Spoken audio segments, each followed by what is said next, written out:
ફરી એક વખત કોઈ પણ પ્રકારના લોભ, કોઈ પણ પ્રકારની એવું કઈ સકામ કોઈ ઈચ્છાથી ક્યારેય કોઈ સાધુ કોઈ સત સલાહ ન આપે. જગાડે તમને એટલા માટે કે કારણ કે તમે ભારતીય સનાતન સંસ્કૃતિની ધરોહર છો. આ દુનિયાની દીકરીઓ જો સંસ્કાર અને સંસ્કૃતિનું જતન કરશે તો કાલ સવારે એને પેટેથી જે જન્મશે એ ઓટોમેટિક રીતે સંસ્કાર અને સંસ્કૃતિને માનશે. આ દુનિયાના મા બાપ જો મંદિરોએ જતા થશે તો ઓટોમેટિક એના સંતાનોને આમ પણ પુષ્ટિ સંપ્રદાયમાં એક પદ છે, કળિયુગ ક્યાં સુધી નથી. પુષ્ટિ સંપ્રદાયની અંદર તો લખ્યું છે, જબ લગે ગોકુલે ગાય ગોવરે ધને જબ લગે ગોકુલ ગાય ગોવરે. મહાપ્રભુજી સિદ્ધાંત સમજાવતા વૈષ્ણવોને ભરોસો આપ્યો કે ભરોસો રાખજો, તમે જેના નામની કંઠી પહેરી છે, જેને જેને તમે તમારો ધણી ધાર્યો છે, જેના નામનું તિલક કરી, જેના નામનો સેટો કરીને તમે બજારમાં નીકળ્યા છો, ભરોસો રાખજો કે જ્યાં સુધી એનું ગામ છે, જ્યાં સુધી વ્રજ સજીવન છે, ત્યાં સુધી કળિયુગ નહીં આવે.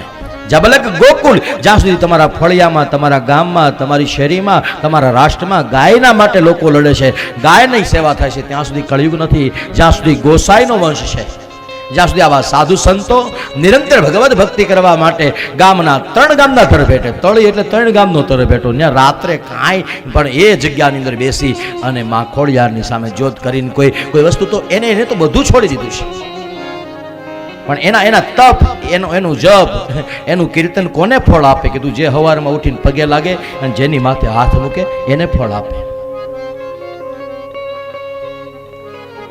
અને એ જ કરી શકે જ્યાં સુધી ગોસાઈનો વંશ છે. મહાપ્રભુજીએ કીધું ત્યાં સુધી મુંજાતા નહીં, ત્યાં સુધી ભાગવત કહે છે, જબ લગ શ્રીમદ ભાગવત કથા રસે, જબ લગ શ્રીમદ ભાગવત કથા રસે, તબ લગ કલે જુગ નાહી, તબ લગ કલે જુગ નાહી. ત્યાં સુધી કળિયુગ નથી ને સંતો શું કરી શકે? એના કેટલાય પરચાઓ, કેટલાય ચમત્કારો, કારણ કે આપણે તો ચમત્કારો માનવા વાળા છે. હાથમાંથી જો કંકુ મળે નીકળવા તો ગળદી એનો પાર નો રહે. હાથમાંથી કંકુ નીકળેલા ન્યા નથી નાખ્યું, શ્રીફળમાંથી ચુંદડી નીકળે, ઓહો બહુ મોટા ચમત્કારી. એ નહીં, ભગવાન માથે હાથ મૂકીને ભરોસો હોય ભગવાન.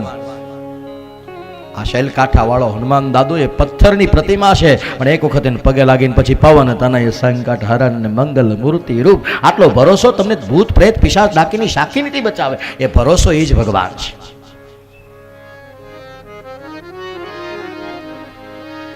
ત્યાં સુધી કળિયુગ નથી. મહાપ્રભુજીએ કીધું જ્યાં સુધી સંતોનું તપ છે, જ્યાં સુધી ભાગવત કથાઓ છે, કીર્તન છે, સત્સંગો છે, આની બીજી કઈ નથી. આ ભગવાન વિચારોનું વાવેતર છે. આ સંસ્કારોનું ખેતર અમે ખેડી રહ્યા છીએ કે જેનાથી સંસ્કાર, અને એ યાદ જ રાખજો ભગવાન, જિસકી રહી ભાવના જૈસી.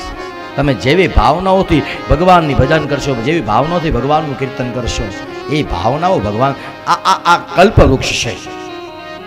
આ કલ્પવૃક્ષની છાયામાં બેસીએ ત્યારે એ કલ્પના કરીએ. અત્યારે બીજી કાંઈ ઉપાધિ કરાય નહીં. ભગવાન એક જ વાત યાદ રાખો, આવી સત્સંગની ક્ષણ. અમારું સુભાષિત તો એમ કહે, કોટિમ ત્યક્તવા હરિસ્મરેત. કરોડ કામ પડતા મૂકીને જો ક્ષણનો સત્સંગ મળતો હોય તો સુંદરકાંડ કહે દુનિયાની સારામાં સારી ક્ષણ છે.